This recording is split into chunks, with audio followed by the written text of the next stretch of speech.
And one of the things that we're going to be launching is the ALEC Government Efficiency Coalition.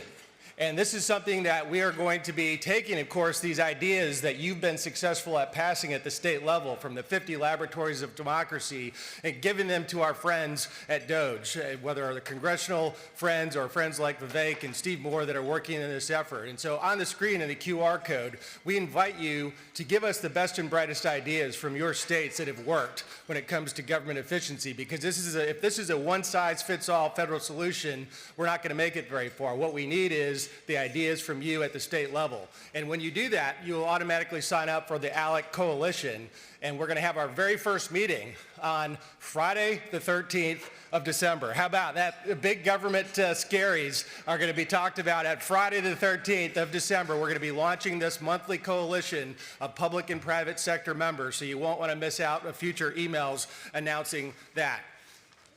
It's my pleasure now to introduce just an incredible panel of ALEC leaders, alumni members, and friends of the organization to talk a little bit more in detail about what's next for government efficiency and the DOGE effort here in Washington. First, we have Senator Joni Ernst, a native of Red Oak, Iowa, has dedicated her life to her state and country, having served in the military for over 23 years and now representing Iowans in the United States Senate.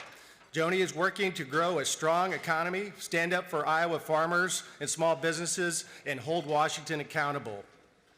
The other thing about Senator Ernst that we're so proud of is she is one of our 95 members of the current Congress who are ALEC alumni members serving in Des Moines. And I know we have a great Iowa delegation. Where are you, our Iowa delegation?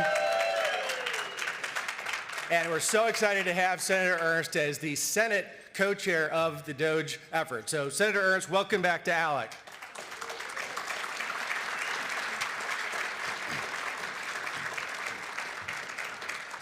Next up, we have another longtime friend of ALEC, and that is Congressman Ron Estes from the state of Kansas. And I know we have our Kansans here with President Masterson.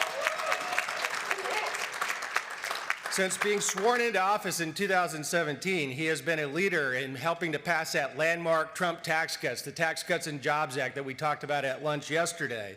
He's also served at the local level as a Sedgwick County treasurer, and where we got to know him when he was the state treasurer of the great state of Kansas and a co-founder of our friends at the State Financial Officers Foundation, and that great organization which has become the ALEC for state treasurers and financial officers across the country. And I know as we debate not just this DOGE issue and talk about the best ideas for government savings, as we talk about that renewal of the Tax Cuts and Jobs Act right around the corner, Congressman Estes is going to be key to that effort. So ladies and gentlemen, Ron Estes.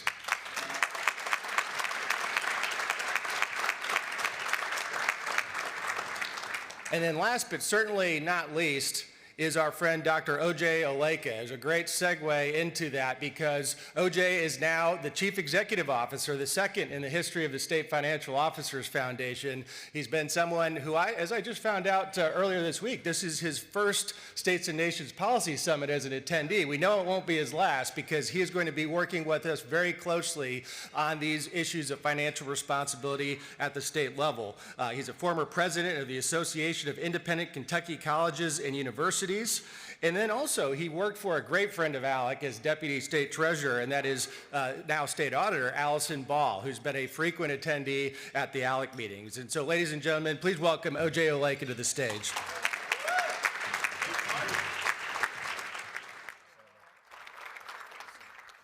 All right, well, let's get down to business. We have a lot to talk about here, and I'd like to start with Senator Ernst. Of all the big issues that you have in front of you, which you have a lot, and I've seen some of your great ideas that you've already put out on government savings.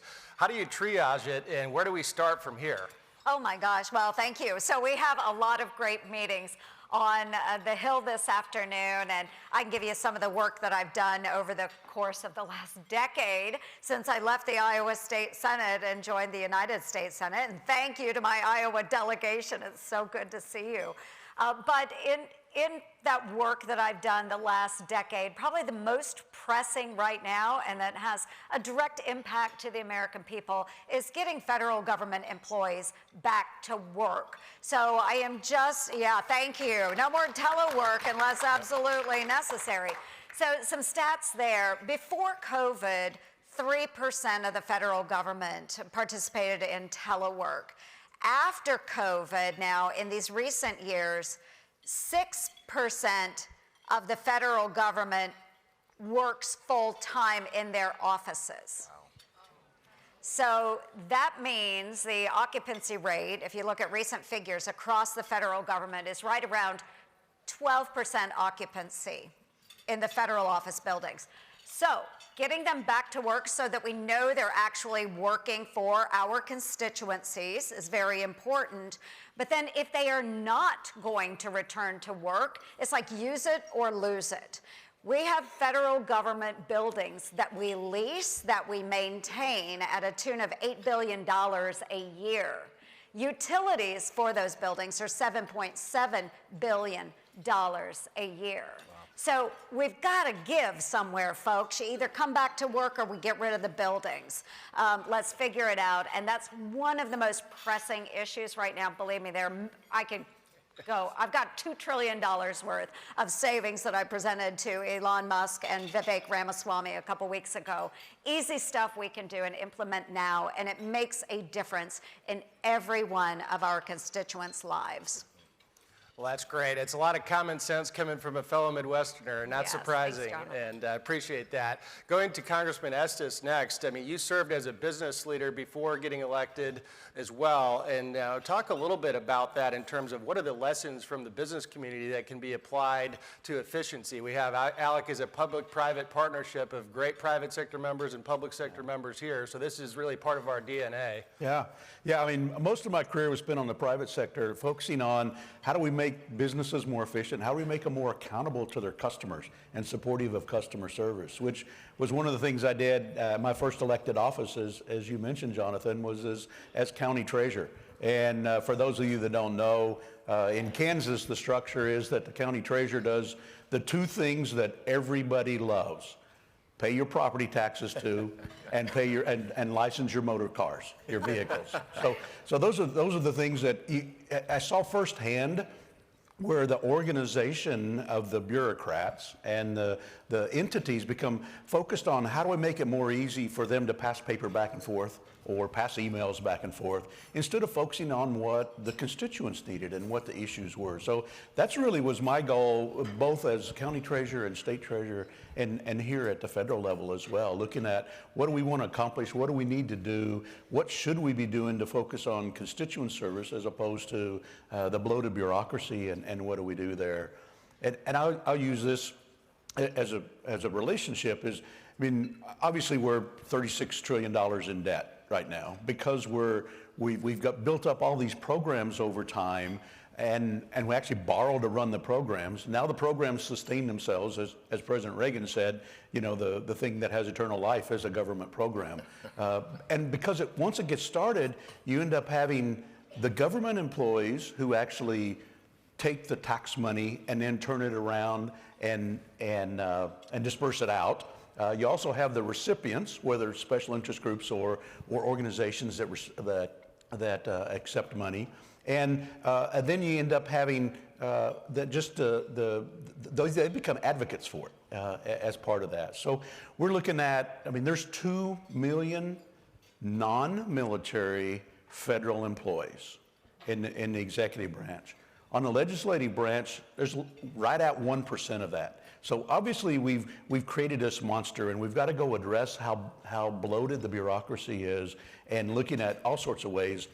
Senator talked about some of her great ideas, the things that we're looking at, and some of it's going to be things that you can do by executive order. Some of it's going to be things that just make common sense. Some of them we need to pass legislation. We've got to do a better job on the legislative branch, making some things permanent so that they survive from administration to administration, whether that's Republican or Democrat. That's great. OJ, you know, oftentimes people who want to trim government waste get accused of just wanting to get people fired or cut services for the disadvantaged.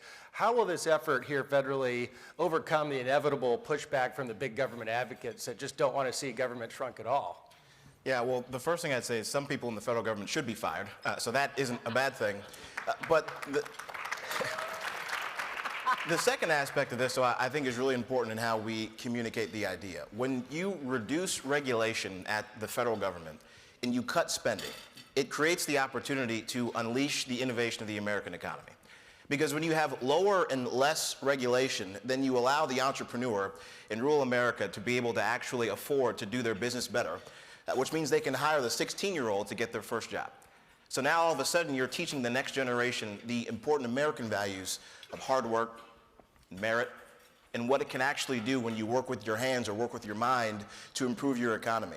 And also when you cut spending at the federal level, then you see inflation go down, which then means that the single mom has a little bit more purchasing power for the money that's in her purse. And the family that's trying to make ends meet has a little bit more money so they can go on a family vacation or pay for their kid to be in the traveling soccer team. There are all kinds of ways that when you reduce the federal government, you can improve the lives of the American people. And I'll go one step further because this is a personal thing for me. My parents came to this country from Nigeria with nothing. They worked hard, they played by the rules. My father became a professor, my mother became a nurse, and she was a labor and delivery nurse for 43 years. And she retired to take the better job of being grandmother to our 2 little girls. And so the idea that she was promised a Social Security paycheck because of the dollars that the federal government took from her, her generation, every generation after hers, including mine and my kids, were made a promise. And so what has to happen is that the dollars that these people put in need to be there so that people can make good on that promise. So when you cut federal spending, when you reduce regulations, you create the opportunity for the American economy to flourish, you create the opportunity for families to do better, and you actually make good on the promises that you offered people from the beginning. Any American can benefit from that, left, right, or center. Well, thank you. Yeah. So looking around the corner a little bit, we know the swamp is going to try to fight back. And how do we address that issue in terms of the pushback we will get from unelected bureaucrats and the federal agencies to try to slow down your important efforts to the senator and congressman? Yeah, thanks, Jonathan. I think that, of course, we will get pushback, and we know that. And many of us have worked on these issues years and years and years. I've been in the United States Senate for 10 years now, and since the beginning have been working on make 'em squeal efforts, coming out of Iowa. And memorable ad, if I remember correctly. Yes, and we're making them squeal, but not nearly enough. And so we have this fabulous opportunity now, partnered with the administration, having a Republican House and a Republican Senate, where we can go in and move on easy fixes, whether it's rules, regulation, the low-hanging fruit that can be done with executive order or executive action, but then working in partnership on the legislation to make it permanent is a key to doing that. So we've got to move quickly, and the faster we move, the less time those dug-in bureaucrats will have to actually push back. But again, it is about getting the federal government workers back to work. If they argue with that, we'll have to address it with the unions. We'll have to set metrics to make sure that those that are working and performing are adequately compensated, and those that are not meeting those benchmarks are allowed to be released into the wilderness. So we can do that, but we will get pushback. There is no doubt about it. And that's where the intestinal fortitude comes into play. We've got to be willing to work between the chambers, work with the administration, and make it happen. Not just in the first year and a half that DOGE is in existence, but more likely in the first 6 months. We've got to move swiftly, take action, and make sure that the American people see the benefit of those actions. If they don't, it's just going to be more of the same. Government can't get it done. So we do have to move swiftly, take care of these issues, and do it where it makes sense, and we see the most benefit to our constituents. Such an important point. And before I get to Congressman Estes, I know, Senator, you were kind to join us in the midst of votes. I know you probably have to get back for votes here. And so thank you very much, Senator Ernst, for this effort, and congratulations on all of your leadership. Thank you for the discussion. Absolutely. Thanks, everyone, so much. Yeah. Thank you. Thanks so much. Thank you. Great seeing you. Yeah. Thank you. Congressman Estes, to you on that point. You know, I think the senator said a great point from a standpoint of, one, we've got to focus in the short term of how do we get as much done possible. And, you know, as I was talking earlier with one of our former speakers from Kansas, talking about we need to do what we can do in the short term, but then we also need to focus on what we can make permanent. Mm-hmm. You know, the Loper-Bright decision that overturned Chevron deference is saying that we as a legislative branch needs to make sure that we write better laws, that we make it more enforceable. Too often here, particularly at the federal level, we'll write a piece of legislation that's maybe 2 or 3 pages long, and then say the secretary of the agency shall write rules and regulations to implement, you know, clean air, and which gives all of that responsibility and authority to some unelected bureaucrat to go out and do that. So we've got to do a better job writing legislation. We've got to do a better job making sure that's implemented, and that survives the test of time through different administrations, and focus on how do we make a small, limited government at the federal level to make sure that we make that federalism model work successfully. So it's not going to be easy. I mean, our government system was set up not to make laws quickly and build a big government. Unfortunately, it also limits us when we want to shut down programs that may have made sense 40 years ago or 50 years ago, but don't make sense in the 21st century. So we've got our work cut out for us. And as having a Republican majority in the House and the Senate and in the White House, obviously we've got to work to make sure we're rowing in the same direction, making sure that we address all the issues that are out there, and to some degree prioritize them, because there's so many of them to start with, and focusing on the things that are beneficial, but also that the public can see a positive impact on. So OJ, to you on this one, but I'd love to get the Congressman's thoughts as well. As we look around the room, states represented here, you know, you don't have to look very far to think of an instance in your state where you might have had a commission like this that didn't get very far, and the report went up on the shelf to collect dust. How do we ensure, given that DOGE is an advisory entity, how do we ensure that the best recommendations that the congressman and the senator and those of us in this room come up with can actually get implemented? And, you know, as a second part of that, what can be done to continue DOGE in these efforts post July 4th, 2026? Well, that's a great question. I mean, you saw the QR code that was up there earlier, so ALEC is certainly taking recommendations. So is the State Financial Officers Foundation. So there are a few things that I would recommend to you. Work with your state financial officers, your treasurer and your auditor in particular. In some states, the comptroller, whomever is elected statewide or has the responsibility to look through government receipts to see exactly where dollars can be saved. There's a benefit there because those offices typically have a lot of the trust and respect and credibility on financial issues. So you all obviously have the power of the purse as legislators. If you're able to work with them successfully, then those commissions that provided good ideas at the state level that gather dust, you can dust them off, or you can work with your elected official, your state treasurer, or auditor to make sure you can come up with new ideas. This has happened in Utah successfully. I know it's happened in the Dakotas as well. Kentucky's taken a look at this. All of our financial officers are working hard as much as they can with each of you to make sure that you're saving as many dollars as you can. Now, when you do that, then also you can work with the State Financial Officers Foundation so we can lift up your voices and what you all have already done at the state level and say, let's replicate it at the federal level. Because if you are able to do it at the state level, it should be no different and should be less challenging, quite frankly, to do it at the federal level to give our members of Congress some cover on that issue. Yeah, I mean, just from a standpoint of, as we're looking at things, we structured, Senator Ernst is leading a Senate caucus on DOGE. Aaron Bean from Florida and Pete Sessions in Texas are co-chairing a House caucus. So as we work through different ideas on both branches and work together on that, it also created within our House Oversight Committee a subcommittee that's being chaired now by Marjorie Taylor Greene to actually have a conduit so that what comes out of the administration's effort or the caucus's effort on DOGE can get written up in legislation and have a place to be a home for the nexus of where you'd start that legislation. So that's an important piece as well as we move forward to help implement some of these things. There's one of the good things about the way this is coming out is it's not like a typical commission where you actually exist for 18 months and then you write a report and maybe you act on it, maybe you don't, and it gets put on the shelf and nothing gets done.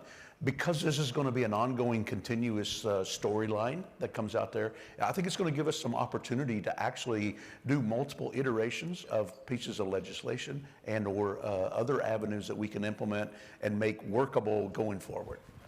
So in a room full of men and women who are state lawmakers, let's just, in our final question here, get to outside, and we can put the QR code back up to get engaged with our ALEC coalition on this. How else can they be helpful with the state financial officers and with members of Congress as you roll up your sleeves both in this House and Senate and work on this? Yeah, I think probably a couple things that I would say initially off the top of my head is, one, as you think of issues that affect what you do, what you have to deal with at the state level, if those issues are being caused by rules or regulations that are coming out of the federal, let's go address that. Let us know how we can work through that. The other piece to think about, and this gets back to, as Vivek said, you're going to have more work. I mean, as we look at some of the things that a bloated federal government has taken over the last 100 years, some of those things are going to be passed down to state and local levels, and you'll have the opportunity to make the decisions. Sometimes the responsibility depends on what they are if you want to keep those provisions in place. But we've got to get out of this mindset of the federal government's the big be-all and monster that it has become over the last 248 years. We need to focus on a limited government that's responsive and that's a partner with the state governments. OJ, final word. Yeah, there are two things that I'd offer. One is happening in each of your states across the country, and I'm sure obviously you're fighting it every day, is the DEI regime. And I think that there's an opportunity for each and every one of you to root out every aspect of DEI policy and funding everywhere in public life. And the reason why I say that to be so important is because it is not only divisive, but in a lot of ways it's illegal and it's certainly un-American. As I mentioned before, my parents came to this country and lived the American dream. If you focus on the DEI narrative, they would say that what my parents did is a lie. That we shouldn't celebrate greatness, we should focus on grievance. That we shouldn't focus on merit, we should focus on this idea and fictitious belief that this country isn't the greatest country in the history of the world. One of our members found nearly $500 million where this kind of ideology is being pushed in the state of Mississippi. This is our auditor. So not only is it costly, but it's wrong, and it's a cultural problem for our country and for the next generation. So if you can crush it and destroy it, not only will you save money, but you can help revitalize the culture in America. So that's the first thing that I'd say that each of you could work on. The second thing, federal level, the Bureau of Land Management. If we could cede the power back to states to control their own states and the actual land, then we can release American innovation in this country and the economy. So those are the two things that I'd offer you. Get rid of DEI. And as somebody said to me, if BLM is the acronym, it's probably bad for America. The Bureau of Land Management is part of that. So work hard to get rid of those things. Thank you all. Thanks, OJ. Well, great ideas today here, a lot more where this came from. We're going to be counting on all of you to be engaged with us in this effort going forward to be successful. Something I just hearkened back to from yesterday, what Speaker Gingrich said was, ALEC was created for a moment just like this. And we're going to be successful because all of you are going to be leading the way. We look forward to continuing this work together. If not us, who? If not now, when? Thank you very much.